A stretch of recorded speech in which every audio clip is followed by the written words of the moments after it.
They called her research useless and cut her funding in one meeting, but none of them realized she had already documented the proof that would end their careers. Nina was 35, a marine biologist based in Cebu, studying coral resilience in damaged reefs. She didn't work for fame. She worked because reefs remembered storms the way people remembered trauma, and she wanted to know how they healed. Her project focused on a stretch of reef everyone else had written off as dead. Nina believed it wasn't dead, just recovering quietly. The institute that funded her liked big results and glossy reports. Nina's work was slow, meticulous, and inconvenient. She spent weeks underwater, logging micro-changes no one else cared to notice. Her colleagues teased her gently at first, calling her the ghost diver because she surfaced with notebooks instead of headlines. Then the jokes turned sharp. At the annual review, a senior committee member dismissed her findings as speculative and impractical.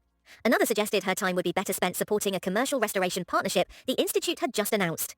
The vote was quick, her funding was pulled, her lab space reassigned. She was thanked for her contribution and escorted out with a polite smile.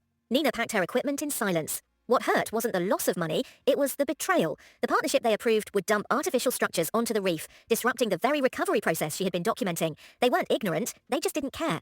For days, she considered leaving research altogether. Then a storm rolled in, violent and sudden, churning the sea into grey chaos. When it passed, Nina returned to the reef out of habit more than hope. What she saw stopped her cold. The reef she'd been studying had absorbed the storm better than neighbouring sites. Coral polyps she'd tracked for months were intact. Fish had returned faster. The natural recovery she'd documented wasn't theoretical. It was real, resilient, and measurable. Nina didn't celebrate. She recorded everything. She pulled historical storm data, satellite imagery, water chemistry logs, and her own time-stamped dive records. She compared them against sites altered by artificial structures. The pattern was undeniable. The untouched reef outperformed every engineered solution.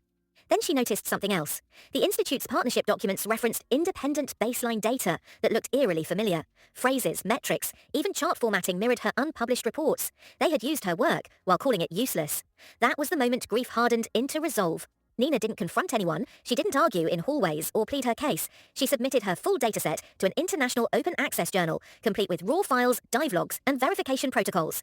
She included a transparent methodology section so detailed it left no room for doubt. She also sent a copy to an environmental watchdog group, flagging the misuse of her data and the ecological risks of the approved project.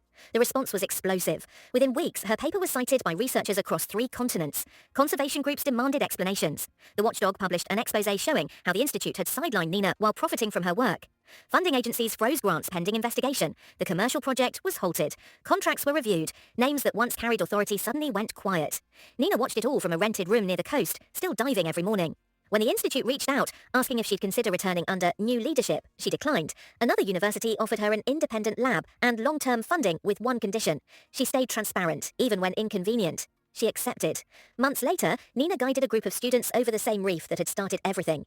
It pulsed with life, colours deepening after each tide. She felt no triumph, only calm. She learned that justice doesn't always arrive with applause. Sometimes it rises slowly, like a reef after a storm, built on patience, truth, and the refusal to let anyone rewrite what you've seen with your own eyes.